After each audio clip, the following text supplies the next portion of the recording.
6-hour drive from New York and a good night's sleep at a local motel, the Wreck Valley dive team arrives at Teach's Marine Basin in Cape Hatteras, North Carolina. We immediately begin to load our scuba equipment and camera gear aboard the charter dive vessel Margie 2. For today's show, I've decided to take the Wreck Valley dive team out of our familiar New York waters to explore the U.S. submarine Tarpon, which rests 25 miles off Cape Hatteras in North Carolina's graveyard of the Atlantic. It's been quite a few years since I last visited North Carolina, and we are all looking forward to the exceptionally good visibility and tropical marine life that usually thrive in this area. The Margie 2 is a custom-built 36-foot fiberglass dive boat that's owned and operated by Captain Art Kirshner. Art specializes in group charters and can arrange for everything from diving and airfills to sleeping accommodations. The Margie 2 runs wreck diving charters out of Cape Hatteras to North Carolina's finest shipwrecks.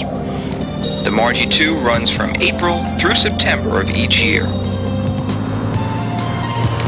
As we begin to cruise offshore, I take the time to set up my scuba equipment in preparation of today's dive. Today I'll be using double 80 cubic foot aluminum tanks and an Amphibico tank-mounted battery pack for the video lights. Diving with me today are Captain Art Kirshner, underwater cinematographer Steve Belinda, underwater photographer Joseph Koppelman, my dive partner Rick Schwartz, producer John Connell, Dr. Steve Lombardo, Billy Campbell, Seth Applebaum, Richard Lefkowitz, and Steve Cummings, who mates on the Margie 2. How about the sharks? Will we be seeing sharks there? This is the time of the year when you'll see great numbers of sand tigers. About how big are they? They range anywhere from 4 feet. I've seen them up to 14 feet. And are they school there, or are they just one or two? They seem to school there. What the study's been the last 3 or 4 years is that they seem to spawn in this area and hang around this particular wreck and another wreck about a mile away. Cruising out of Hatteras Inlet, we begin the 25-mile trip to the wreck of the USS Tarpon. We are very lucky today. The ocean, which had been rough for the past week, is calm today. There is only a small chop, and the wind is moderate. Conditions are just right for some good visibility and a comfortable offshore boat ride. The Margie 2 cruises at almost 17 knots, so the trip to the wreck site should take just over an hour and a half. During the cruise offshore, the time is spent leisurely checking over camera equipment, looking over dive tables to calculate the bottom time for the depth of the wreck, and of course, some take the opportunity to rest up before the dive. Let's now take a look at the history of the U.S. submarine Tarpon. Built in 1936, the Tarpon, number SS-175, was commissioned by the Navy on March 12, 1936. The Tarpon was 298 feet long and had a 25-foot beam.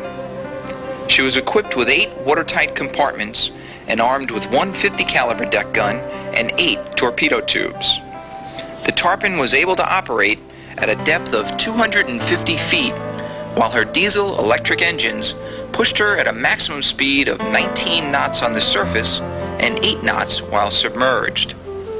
The Tarpon was sent on her first war patrol on December 9, 1941. A total of 12 war patrols in the Pacific during World War II earned the Tarpon 7 battle stars. She was also the first American submarine to sink a German vessel during World War II. 4 enemy vessels sunk by the Tarpon include the German Raider Michel, 2 Japanese transports, and a patrol boat. Towards the end of the Tarpon's career, she was used by the Navy as a reserve training ship. On September 5, 1956, the Tarpon was stricken from the Navy Register and sold for scrap to the Boston Scrap and Metal Company. On August 26, 1957, while in tow by the tug Julia C. Moran, the Tarpon started to take water through her stern. Within a short time, she submerged for the last time and settled onto the sandy bottom. It was not until October of 1983 that a group of divers led by Gary Gentile, author of the book North Carolina Shipwrecks from Hatteras Inlet South, located and explored her remains. The wreck was found to sit upright and intact on a sand bottom in 140 feet of water, in an area known as the Graveyard of the Atlantic. This is, here's where we're starting at the hull. Back aboard the Margie II, Captain Art locates the submarine's wreckage with a Loran and depth recorder. Once the boat is directly over the wreck, a grapple anchor is dropped to snag into the wreckage. The Wreck Valley divers have already started to suit up in preparation of the dive. All dive equipment and camera gear are retested for a final time before jumping in. Our plan today is to film the entire exterior of the submarine from bow to stern. We also want to concentrate our efforts at capturing the abundance of marine life that thrives in this area on film. I, for one, am excited about encountering the large number of sharks that are known to inhabit the area. Art's mate Steve descends first to secure the grapple into the wreck. As soon as this is completed, Captain Art gives us the okay, and one by one, we make our way to the side of the boat and splash into the clear blue Atlantic.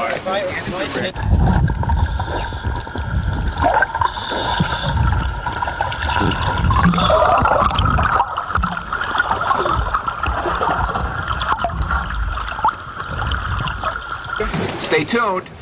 Use anchor line, which will lead directly to the Tarpon. The water here is a transparent tropical blue and a good 15 degrees warmer than the water in New York, where we're used to diving. As we get deeper, the wreck seems to materialize before us. We are anchored into the starboard side of her bow. By the time we reach the bottom, Steve the mate has already finished his dive and starts his ascent back to the surface.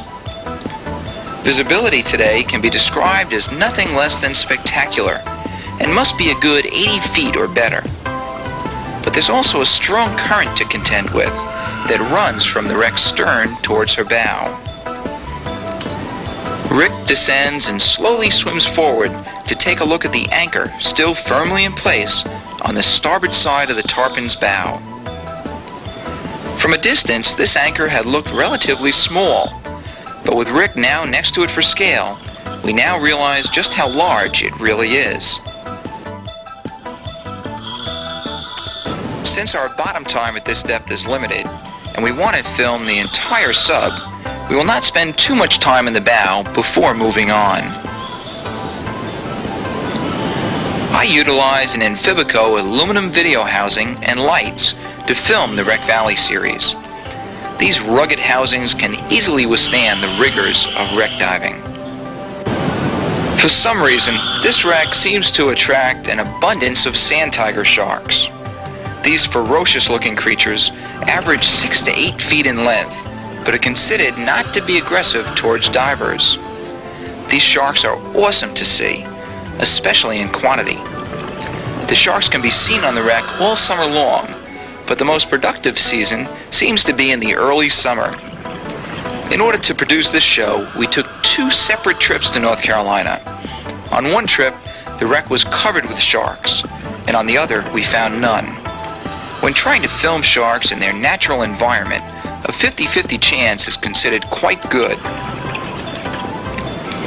The very tip of the Tarpon's bow has broken off, and her 4 forward torpedo tubes are now exposed and easily viewed and identified by sport divers.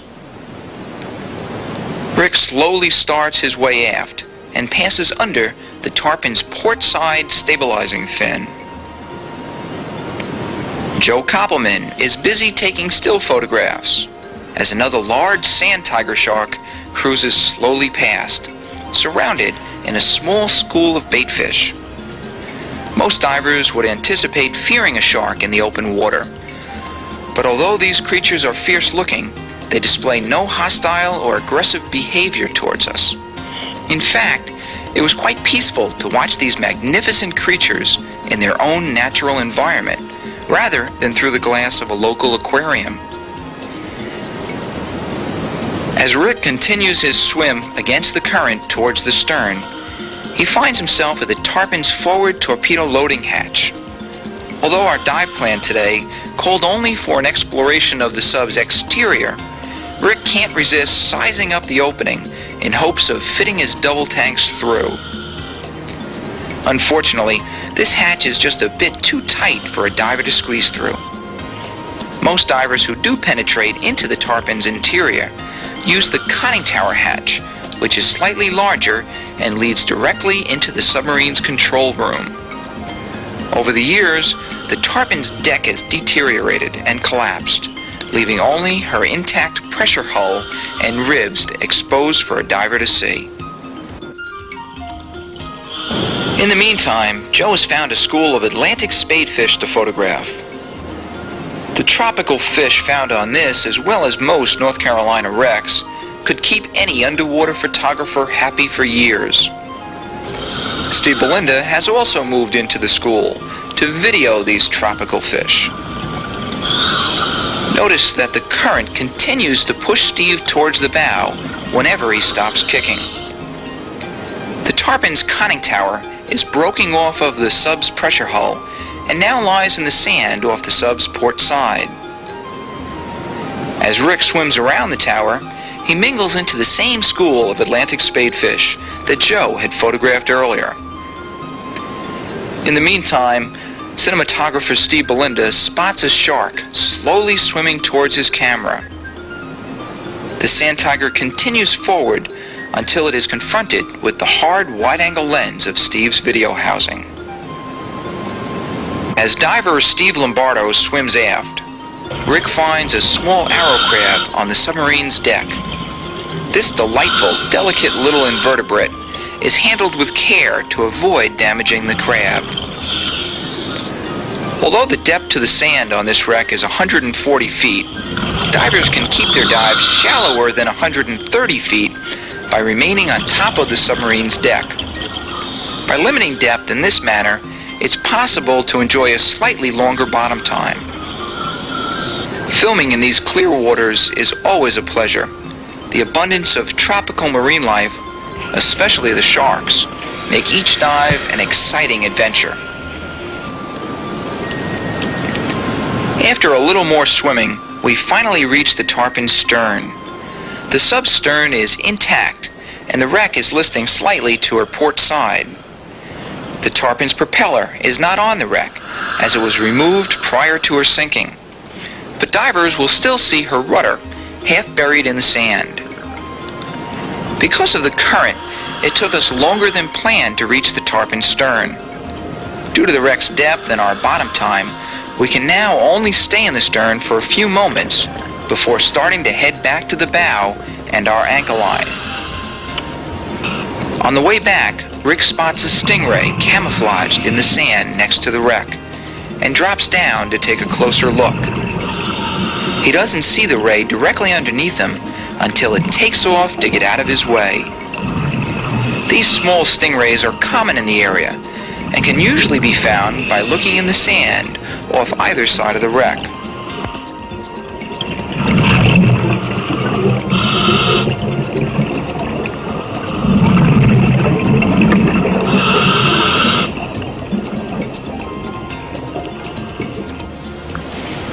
On our way forward, we stopped to take a quick look at the submarine's aft torpedo loading tube.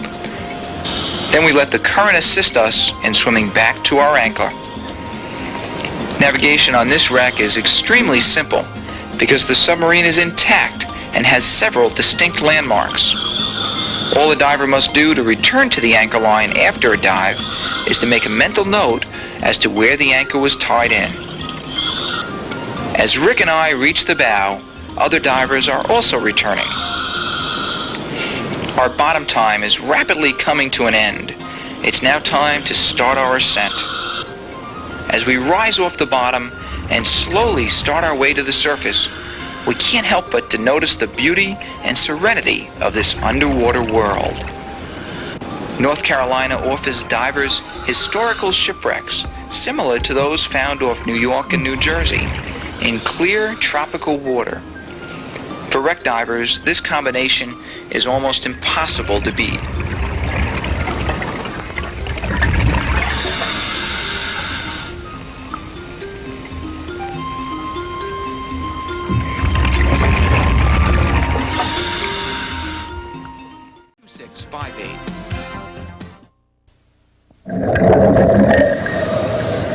Due to the duration of our dive and the depth of the Wreck Valley Dive Team does a safety decompression hang at 20 feet before ascending to the surface. Even while hanging in mid-water, we can still enjoy the abundance of marine life that thrive around and over the Tarpon wreck. Finally, it's time for our divers to return to the surface and board the Margie 2.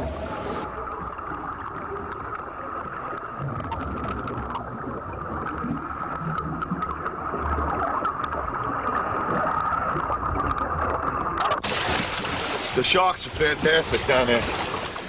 You see them all over the bow? Up on the bow, up on the starboard, on the port side, coming around. Had one run into the camera as I was swimming along, and then it was just stacked up over the bow.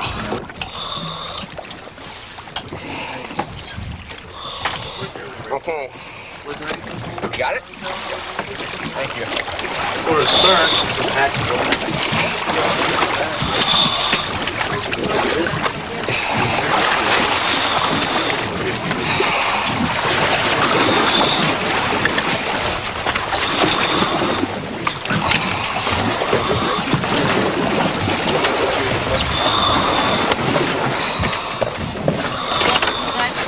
Try to step right on over from there. That's good.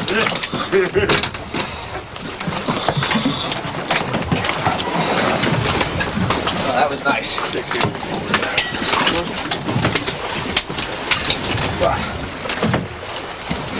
Anyone? That was pretty. Really? Oh man. Fish, good visibility. You grab your other camera? It's okay.